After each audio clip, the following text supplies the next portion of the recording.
Hi guys, welcome back to the Veterinary Technician Online CE. We are working our way through 6.1 and today, or in this PowerPoint, we're going to talk about respiratory diseases. So we're going to start with the upper respiratory tract. So let's talk about rhinitis. The clinical signs for rhinitis. You could have serous mucoid or mucopurulent nasal discharge, sneezing, pawing at the nose, coughing or gagging, incrustation around the nares, like this poor little fellow over here. Rarely present as just a single disease. It's usually associated with another respiratory infection, so it's kind of like a secondary condition. How do we diagnose it? By looking at it. We can do a culture and sensitivity to take a look and see what kind of bacteria is causing this problem. But a lot of the time, culture and sensitivities aren't very useful for upper respiratory tracts. So how do we treat this? We can make sure we clean the nares gently and apply a soothing ointment. It makes it very hard for these guys to breathe. Like this poor cat over here, you can imagine how difficult it would be for her to breathe, or for him to breathe. Administer systemic antibiotics if necessary. There's often a secondary infection going on. Vasoconstrictive drugs and antihistamines to clear up the nasal cavity. There's some other drugs as well that we can give to help clear this up. The client could actually go and buy saline nose drop, the same that you would use in infants, and that could help clear up the nose, and also humidity helps. Okay, nasal tumors. So, so basically what you're going to see in your patient is unilateral mucoid discharge. They're typically unresponsive to treatment. You can have some nasal hemorrhage and some sneezing. How do we diagnose this? We can do radiographs to locate the mass, endoscopy like you can see in this picture right here, and also we can biopsy that tumor. How do we treat it? We surgically remove it, but it's usually only palliative. Masses usually reoccur. Epistaxis. I'm never sure if it's epistaxis or epistasis. Either way, let's call it epistaxis. This just basically means a nosebleed. It may be caused by systemic diseases rather than that primary respiratory disease, or it may be caused by trauma, a fungal infection, a bacterial infection, or even tumors. Clinical signs would be a nosebleed. Diagnosing it, we would look at it and see the nosebleed. How do we treat it? We locate the exact site of the bleeding and then we stop it. And the way that we do that is we can use a vasoconstrictive drug and put it on where the area where it's bleeding, and it'll vasoconstrict the vessel that's leaking and bleeding, and it'll stop it. We can apply pressure, or even we can do vitamin K therapy if there's a coagulation problem going on in that patient. Sinusitis or sinusitis. Sinusitis usually involves the frontal or maxillary sinus in the dog and results in a collection of pus. The most common cause of this problem is a tooth root abscess. So a lot of the time animals that have extensive periodontal disease, one of the roots of the tooth have gotten infected and the pus will start building at the root and it's got nowhere to go but up towards the sinus. And then you see what you see in this little guy right here, the swelling right underneath the eye. And you may also see some discharge as well from the nasal cavity. How do we diagnose it? We take a look at the nasal and oral cavity. We can do an X-ray to determine bone resorption, and we can also do a culture and sensitivity and see what kind of bacteria is building up there. We treat it with antibiotics because it is an infection. We have to also remove the infected tooth if chances are it is a tooth root abscess that's caused this. And so we have to remove that infected tooth, and we can flush the fistula tract with antiseptic solution. A fistula is just basically a draining tract from one area to another that's not typically there. So in this case, a draining tract from the tooth root all the way up to the sinus, right? All right, this picture is so disgusting. I hate watching it. So I'm just going to cover the picture as I talk to you guys. So Other respiratory conditions include tonsillitis and laryngitis. What we want to talk to the client about is upper airway disease are usually self-limiting. So there's no treatment required. We just kind of do the benign neglect and usually it just resolves on its own. Tumors of the nasal cavity and tonsils are most commonly squamous cell carcinomas. In most cases, treatments is aimed at making the animal more comfortable in those tumor cases. And in cases of infection, antibiotics may be required for several weeks. Okay, moving down to the lower respiratory tract. Let's talk about lower respiratory diseases. So this is diseases that involve the lower part of your respiratory system. So we can have a tracheal bronchitis, tracheal collapse, feline asthma, feline viral respiratory infections, pneumonia, heartworm disease, neoplasia, pulmonary edema, hemothorax, and pneumothorax. So we're going to talk about these. The first one we're going to talk about is infectious canine tracheobronchitis, okay, which is called AKA kennel cough. So this syndrome involves a variety of agents, okay, so it can be viruses, bacteria, mycoplasmas, fungi, and parasites. The most common type of infectious tracheobronchitis is the parainfluenza, the adenovirus, herpes virus, bordetella, mycoplasma, and sometimes even canine distemper. So you guys should recognize most of these viruses because they're covered in the DA2PP. So very important to vaccinate your dog to try to help prevent this infection, this infectious tracheobronchitis. It is contagious, so it's commonly spread in areas like kennels, shelters, boarding facilities. So it's very important that your dog and every other dog gets vaccinated before they go into a group setting like that, because this gets spread through aerosol sprays and it spreads like wildfire. So one thing that I do want to mention is that a lot of people, when they say kennel cough, they're typically talking about bordetella. But you have to keep in mind that the term kennel cough literally is just infectious tracheobronchitis. And so this kennel cough or this tracheobronchitis can be caused by several viruses, whether it's the parainfluenza, the adenovirus, bordetella, distemper, whatever. But a lot of the time, kind of mainstream, we associate bordetella with kennel cough, but just keep in mind that kennel cough is kind of like a symptom, and the disease could be something completely other than bordetella. So the clinical signs, obviously, they're going to be coughing, and recently they could have been or would have been in a group setting. How do we diagnose it? Clinical history and clinical signs. Also, when you palpate and put a little bit of pressure on their trachea, they're going to cough. So you can actually induce the cough. How do we treat it? Antibiotics in cases of deep respiratory involvement or if the animal is febrile. So it's very important to know that a lot of the times in these kennel coughs, due to the fact that they are typically viruses that cause this, we just do benign neglect and it'll go away on its own. And unless there's a secondary bacterial infection that has happened due to that, then we'll treat with antibiotics, but it's not recommended that we just automatically go to that with kennel cough. We could use glucocorticoids, which is a steroid, and it may decrease the severity of the cough. We can use an antitussive, which is a cough medicine, or even a bronchodilator to open up the chest and the bronchi a little bit to help them out. So what do we tell the clients? That kennel cough is usually self-limiting. Again, we just do benign neglect and it'll just fix itself. Treatment is just aimed at making the animal more comfortable. Vaccines with the injectable vaccine should be done 2 to 3 weeks before boarding. So really make sure that you have the DA2PP and bordetella vaccine before, and it's working and functional within the system before they go into a boarding facility. And always remember that the intranasal vaccine can be given, you don't have to wait. So the injectable takes longer to have effect on the body, but the intranasal bordetella vaccine has a quicker effect. So if you're going in, let's say, a week, and you can't wait 2 to 3 weeks because you've waited to the last minute to give the bordetella, you can go with the intranasal vaccine, and that'll have a faster onset. And vaccination really significantly reduces the severity of the disease. So even if they do get a little bit of this virus, it's not going to affect them as severely as if they weren't vaccinated. So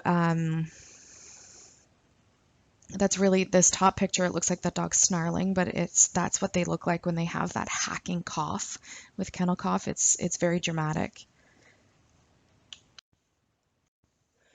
Okay, collapsing trachea. This literally just means that the trachea collapse. It's usually idiopathic, and the tracheal rings lose their ability to hold it open, okay, during respiration, so it kind of collapses. Often seen in middle-aged and older dogs, usually obese toy or miniature breeds. Can also affect young animals, like Yorkies. Progressive, many dogs can manage medically for years before surgery is actually even necessary. Clinical signs, they're going to have a cough, which is really dry and harsh and almost sounds like a goose honk. And you can take a look at that video there, which will show you an example of that. The cough will get worse with exercise or excitement, or if you're pulling on the collar, and often concurrent signs of heart disease. How do we diagnose it? We palpate the trachea and we'll get that goose honk. All other physical parameters are normal. We can take an x-ray and we'll actually show an alteration in the contour of the trachea. I do believe there is an example of an x-ray in the next slide. We'll see. We can do a bronchoscopy or an ultrasound. We just have to rule out other causes of the cough because it can often get confused as kennel cough. So how do we treat the collapsing trachea? We treat the symptoms, we treat the slow breathing, we maybe give an antitussive and a bronchodilator.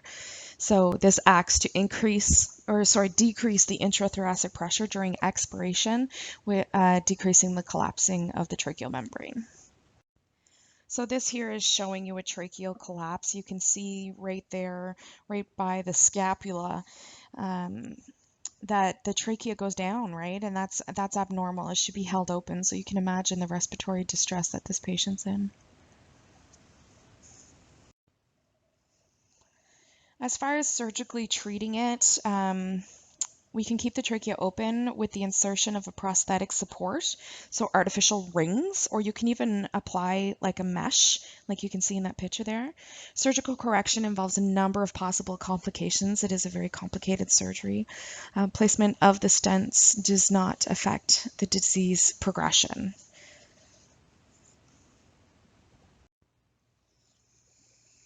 So this condition is a lifelong kind of issue and you have to manage it. Treatment is aimed at reducing the airway inflammation and making the animal as comfortable as possible. Some things owners can do to help their dog: aggressive weight loss if the dog is obese, decrease the exposure of inhalant irritants, use a harness instead of a collar so you're not pulling on the trachea, or pushing on the trachea, I should say. If they do get a respiratory infection, be very aggressive with it because, I mean, an infection on top of a collapsed trachea can be just absolutely debilitating. And monitor the treatment of congestive heart failure if it starts developing. Feline asthma. It's characterized by spontaneous bronchoconstriction, airway inflammation, and airway hyperactivity. So clinical signs is going to be coughing, wheezing, labored breathing, usually acute, okay? Very similar to asthma in humans. The pathology, so what happens, the airway epithelium may hypertrophy, and goblet cells and submucosal glands may produce an excess amount of mucus, and the bronchial mucosa may become infiltrated with inflammatory cells. So all of this combined together decreases the airflow that the cat has. 50%, there's a 50% decrease in the lumen of the airway, means there is 16 times less air moving through the system. So hypoxia is definitely a huge concern with these guys. Chronic airway inflammation plays an important role in feline asthma, so we want to decrease that inflammation, and that should help them out.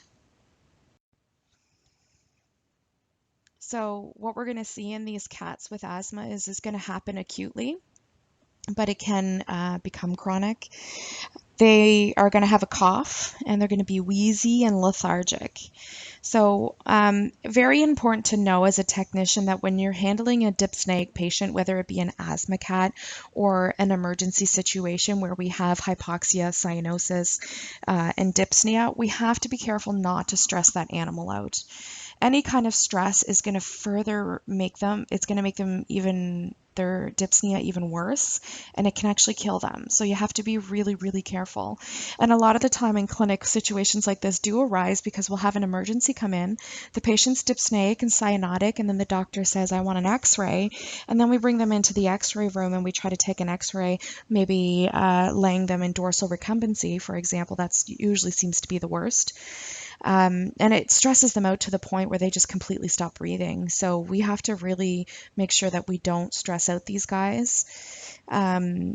So how do we diagnose asthma? We have to make sure that we exclude any other reason why they may be dyspneic and coughing. No physical exam findings are diagnostic for feline asthma. So the time of the year or exposure to certain environments may provide a clue. Clinical signs and history is basically going to be your major tool for diagnosing. Radiographs may show typical airways and lung changes, like inflammation, but we have to rule out other possibilities of why they're hacking, coughing, wheezing, right? How do we treat it? So if it's an acute onset, it just started happening all of a sudden, we'd want to you establish an IV catheter using minimal restraint on the cat.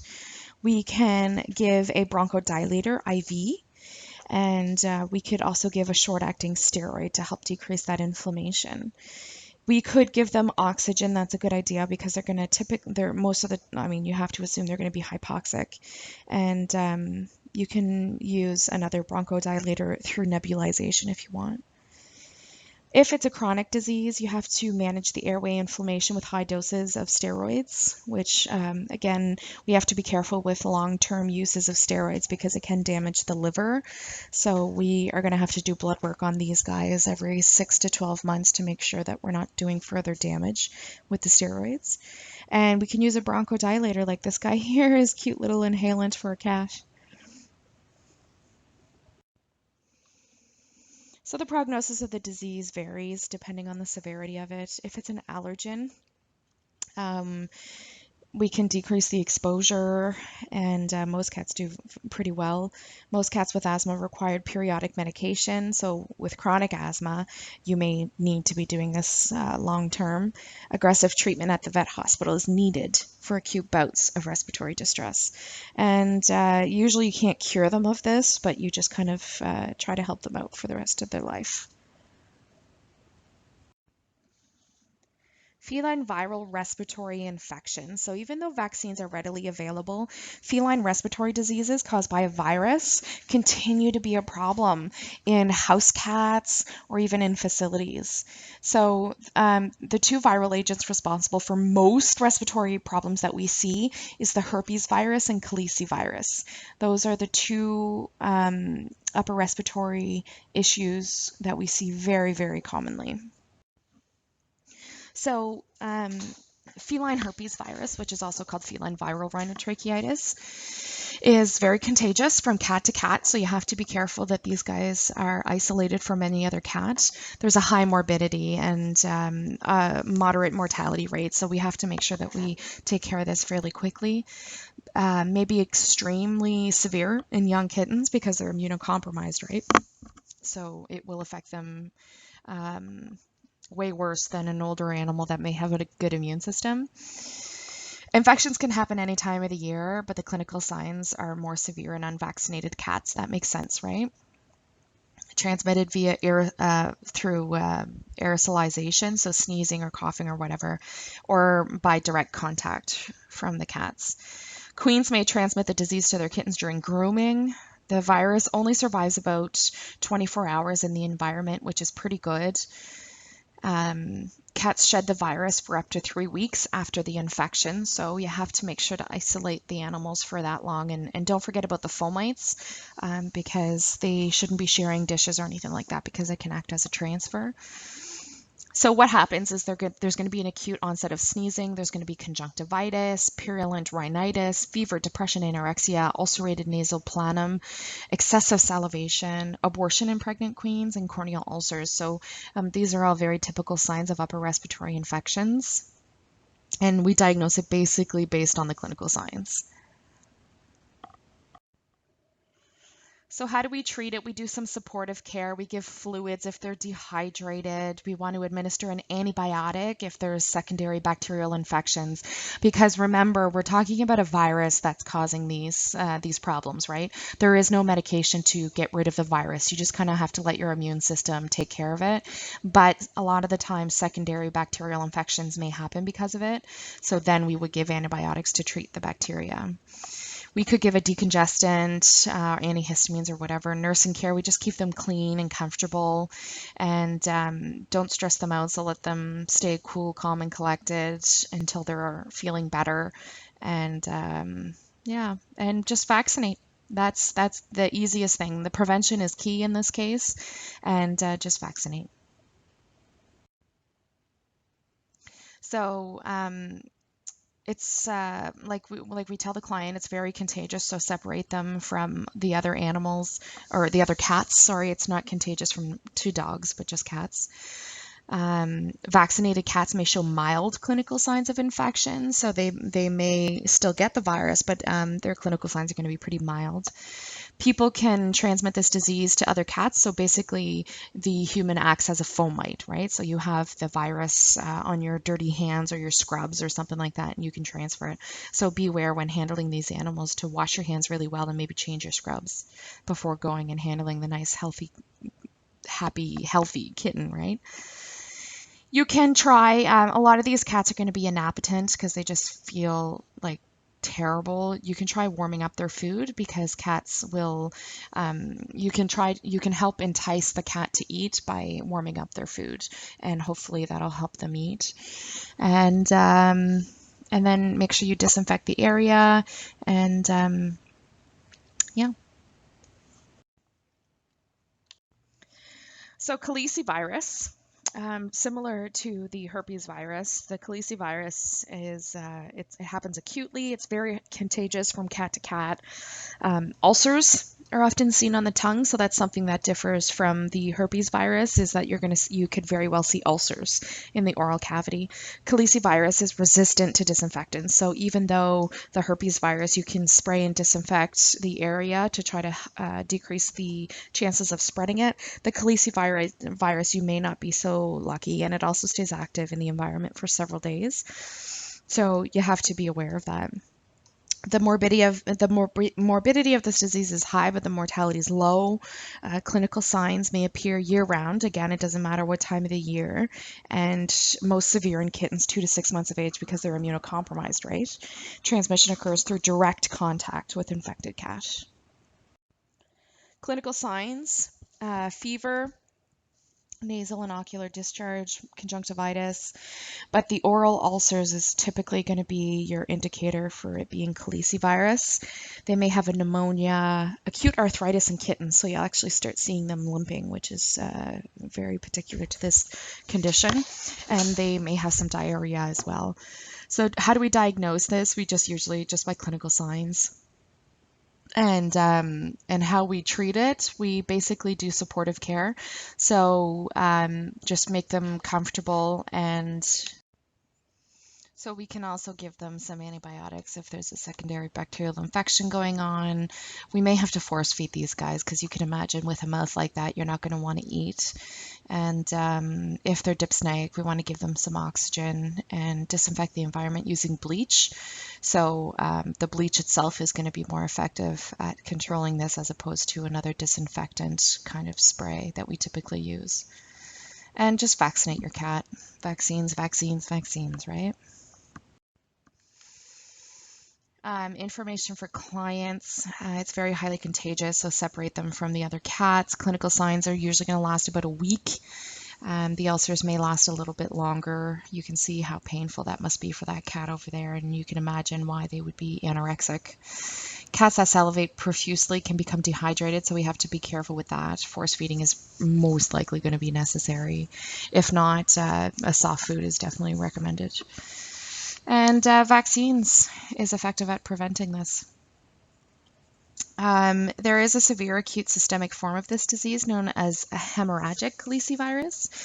has emerged within the last decade. The signs are going to include acute respiratory disease, vasculitis, facial and lymphedema, cutaneous ulceration, organ failure. So very, very terrible things happen. And this is a form of calicivirus that is not prevented by the usually used feline herpes vaccine. So very sad if they do contract this form of calicivirus, but the other one that does fix itself and doesn't cause organ failure and all of those things is the more common. Okay, pleural effusion. So this is a buildup of fluid within the pleural space. Now remember, the pleura is the lining that, the tissue lining that lines the thoracic cavity. There's two different linings, one that hugs the viscera and one that's called the parietal pleura, so that hugs the outer wall. In between that, there's a little tiny space, and it's like a negative pressure in your lungs, and that's what keeps your lungs kind of opened up and able to accept the air and exhale. Once that pleural space is disrupted, it can cause dyspnea. So usually this pleural effusion results in will cause respiratory distress, like I said, and can be caused by several different things. Congestive heart failure is a common cause for pleural effusion. And so oftentimes with heart failure, we're going to see the effusion in the pleura. So what happens is there's venous hypertension, okay, and a significant amount of straw-colored transidate accumulates in this pleural space, causing respiratory difficulties. And so that fluid builds up there due to venous hypertension. So the fluid has nowhere to go but there. Intrathoracic masses can result in pleural effusion as well through obstructions of lymphatics, inflammation, hemorrhage, or obstruction of the venous drainage, which will then increase the venous pressure, right? And then the fluid has nowhere to go but there. Empyema is purulent pleural effusion. Purulent means pussy. May occur secondary to trauma, foreign bodies, or maybe even an infection going on in the pulmonary system. And it could also be idiopathic in dogs. We could have a chylothorax, which is an accumulation of chylous fluid in the pleural space, which chyle is just the lymphatic fluid arising from the intestines, which has a very high fat content. So any disease that increases systemic venous pressure may result in chylothorax, like malignancies, pancreatitis, trauma, and all those things. All pleural effusions produce similar clinical signs, so dyspnea is going to be the most common sign that you will see, maybe some coughing and some circulatory compromise. Diagnosis is made from physical exams. We could do a thoracocentesis, take a look at the cytology. We could do a culture and sensitivity, especially if it's an empyema. And we can also take a radiograph and see what's going on in there. So whether the pleural drainage is required depends on the animal type and or the animal and the type of effusion. Unless the primary disease is treated, the effusion is just going to keep returning. So we have to make sure we figure out what's causing this and then treat that. Treatment's going to be long-term and very expensive because no matter what the cause is, it's severe, right? Periodic reevaluation of the patient is required. You can see in this X-ray here, we have a patient, and in this X-ray here, the lungs, air is black, and your lungs should be filled with air, right? And this guy's is not. There's a little bit of air right here, and that's all he gets to breathe. So this guy is in serious, serious, serious respiratory distress to the point where he's actually been swallowing air, and this is air in his stomach. Okay, so this guy is extremely dyspneic.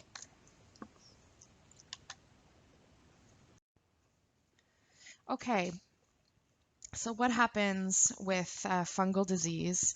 It results from the inhalation of the fungal spores, okay? And it's oftentimes from a contaminated wound, actually.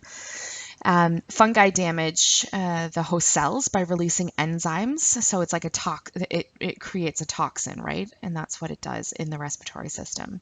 Inhalation is the most common route of infection, so pulmonary symptoms occur with most fungal infections. So if we do have a fungal infection going on, we have to be careful and be aware that it may inevitably cause a fungal respiratory issue.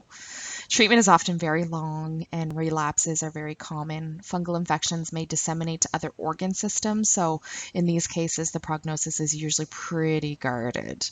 And commonly seen fungal diseases of animals is blastomycosis, coccidioidomycosis, histoplasmosis, and aspergillosis. Excuse me for my pronunciation. Those ones are tough. But you can take a look at this x-ray here, and again, air is black. This is the diaphragm, this is the heart here, and this should all be black. And you can see it's almost like polka dotted all the way through. So there's something in there, right? And it's going to be causing dyspnea because there's not that much air going on in there.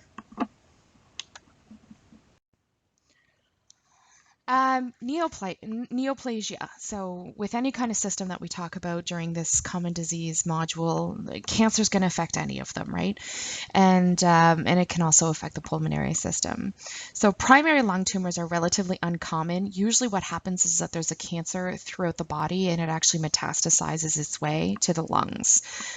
So that's what happens. That's why when we do have a tumor somewhere else in the body and we want to know if it's spread through the body, if it's metastasized, we'll take a lung x-ray because typically it'll go right to the lungs, and then we can see in this x-ray here all of these polka dots in here. These are tumors. Like this chest, this thoracic cavity is just riddled with hundreds of little tiny, or maybe thousands, unfortunately, of all these little tiny tumors. So if we're looking for Mets and we take a chest x-ray and we see this, it's very, very bad, and the tumor has spread throughout the whole body. At this point, we just do some palliative care until the quality of life is gone.